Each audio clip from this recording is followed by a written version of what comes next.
For many years, Udozi village had a dark secret. Every year, a child would disappear from the local boarding school, never to be seen again. The elders would tell the villagers that the children had run off to the city for a better life.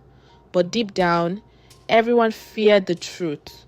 There were whispers of strange rituals and dark powers lurking beneath the peaceful surface of the village. But no one dared to question the elders until Amaka arrived. Amaka was a 14-year-old girl who had recently lost her parents in a tragic accident.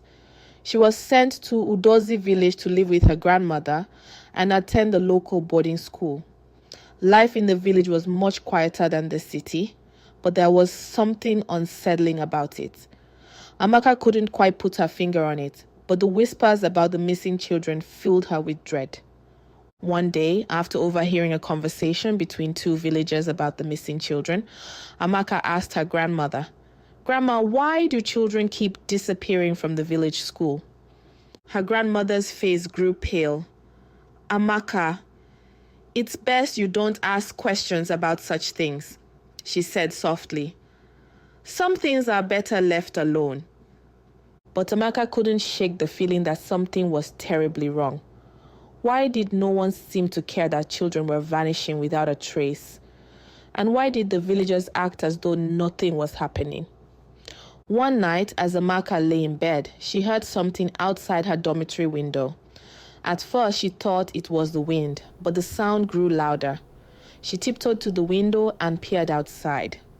There, in the moonlit darkness, she saw a figure walking slowly toward the forest. Amaka's heart raced as she realized it was one of her classmates, Chinnie, who seemed to be in a trance. Without thinking, she slipped on her shoes and followed him into the forest. As they ventured deeper into the woods, Amaka saw something that sent chills down her spine.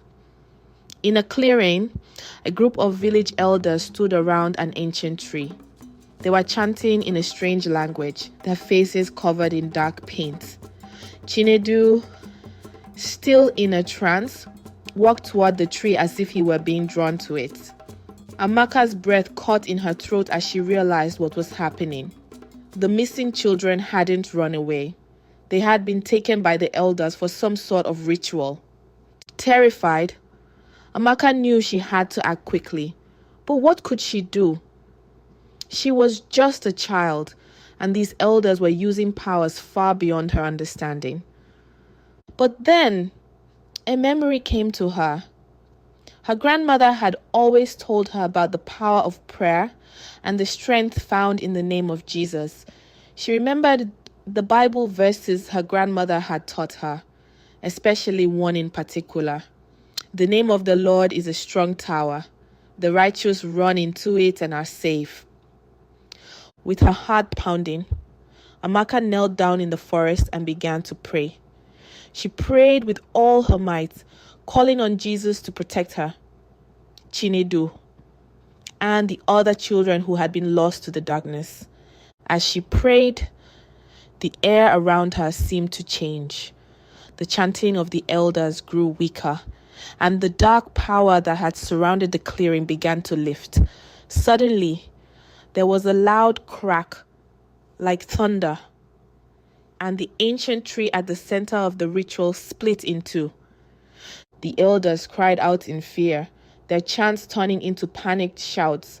Chinnie collapsed to the ground, no longer under their control. The power of Jesus had broken the spell. Amaka ran to Chinnie and shook him gently. "Chinnie, wake up!" she whispered urgently. Slowly, he opened his eyes, confused but safe. As the first light of dawn broke through the trees, the elders fled, their dark ritual destroyed by the power of Jesus. Amaka helped Chinnie to his feet, and together they walked back to the village, leaving the darkness of the forest behind. When they returned, the village was quiet, but there was a sense of peace that hadn't been there before. Word quickly spread about what had happened, and the villagers gathered to thank Amaka. They realized that the power they had relied on for so long, the dark rituals of the elders, was nothing compared to the power of Jesus. The curse of the vanishing children was broken, and the village of Udozi was finally free from the grip of fear. Amaka had saved not only herself and Chinedu, but the entire village by trusting in the power of Jesus. From that day forward, the people of Udozi no longer feared the forest or the dark rituals.